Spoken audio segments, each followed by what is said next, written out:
안녕하세요. 오늘 저희가 좀 깊게 들여다볼 자료는 뉴데일리 기사 여러 편입니다. 이게 지금 정치권, 특히 더불어민주당하고 이재명 대표 쪽으로 권력이 너무 쏠리는 거 아니냐, 이런 비판적인 시각을 다룬 내용들이에요. 저희는 이 기사들 주장을 좀 객관적으로 한번 살펴보고요.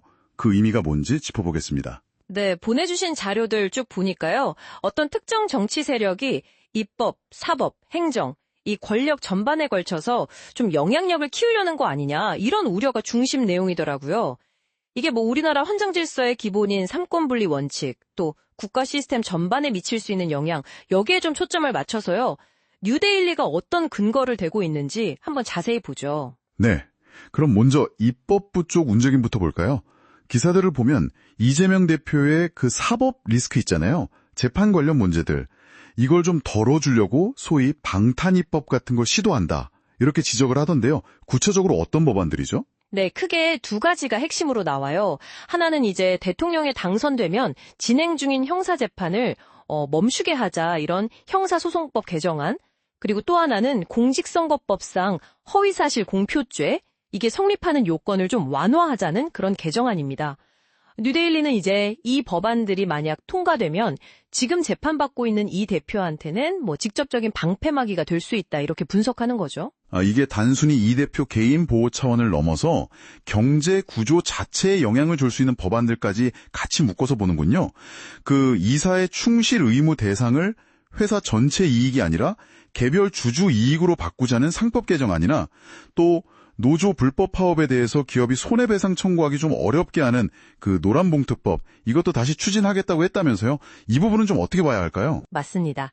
그 뉴데일리 기사들은 이걸 그냥 이 대표 한 사람만을 위한 걸로 보진 않아요.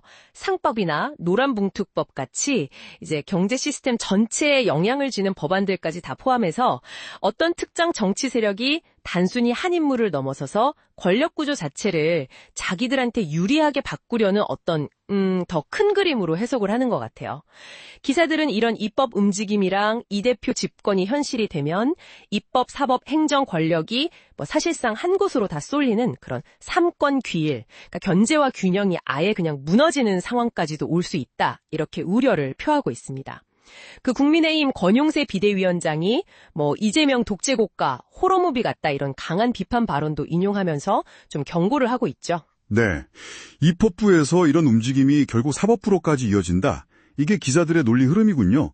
그럼 사법부에 대해서는 구체적으로 어떤 압박 정황을 지적하고 있나요? 네, 기사들은 민주당이 이제 다수 의석을 이용해서 사법부를 좀 장악하려고 한다, 이런 주장을 펴고 있는데요.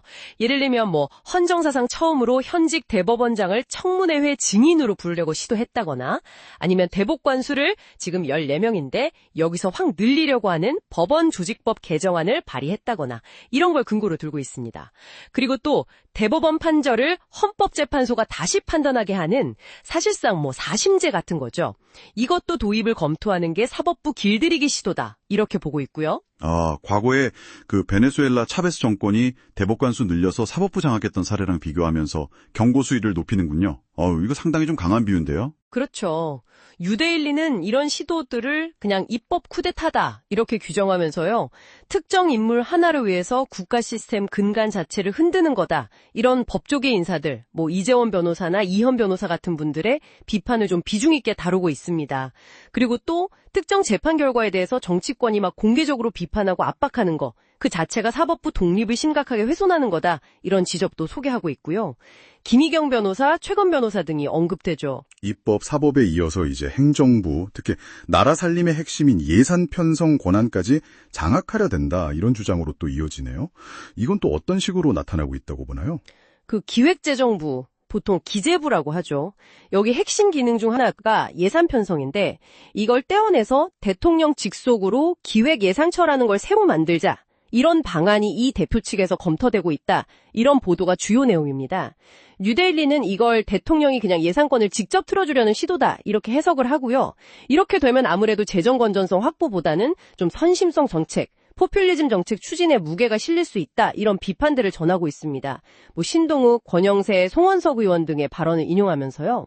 기재부 힘 빼려는 구상이 결국 기본소득이나 지역화폐처럼 이 대표가 좀 강조해온 확장재정 정책들 있잖아요. 이걸 좀 더 쉽게 추진하려고 미리 작업하는 거 아니냐, 이런 분석도 나오는군요. 네, 맞습니다. 기사들은 예산 편성과 집행을 견제할 기능이 약해지면 결국 재정 건전성이 크게 나빠질 수 있다. 이 점을 지적해요. 심지어 베네수엘라 사례에 빗대서 베네수엘라 이런 표현까지 쓰면서 재정 파탄 공포를 언급하기도 하고요. 결국 이게 다 제왕적 대통령제를 더 강화시킬 거다. 이런 전문가들 우려를 전달하고 있습니다.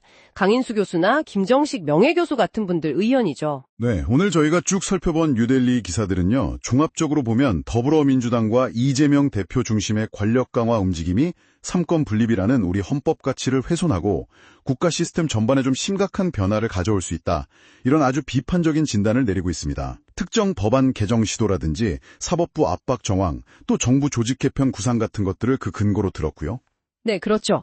이 기사들이 제기하는 문제들은 사실 국가 권력 구조의 핵심 원리, 그러니까 견제와 균형, 그리고 또 재정 건전성이라는 아주 중요한 가치에 대해서 우리 사회가 좀 깊이 생각해봐야 할 지점들을 던져주고 있습니다. 물론 오늘 다룬 내용들은 뉴델리의 좀 뚜렷한 비판적 시각이 반영된 것이고요. 이 사안들에 대해서는 또 다른 해석이나 반론도 당연히 있을 수 있다는 점은 좀 염두에 두셔야 할 것 같습니다. 중요한 건 전달되는 정보들을 토대로 스스로 질문하고 판단하는 그런 자세겠죠. 맞습니다. 오늘 다룬 뉴델리의 관점에서 제기된 이런 우려들이 만약 정말 현실화된다면 우리 사회의 권력 분립 그리고 견제 시스템은 과연 어떤 모습으로 변하게 될까요? 이 질문을 한번 좀 곱씹어 보시면서 이 사안에 대한 더 폭넓고 또 균형 잡힌 정보를 더 찾아보시는 것도 좋겠습니다. 오늘 저희 분석은 여기까지 하겠습니다.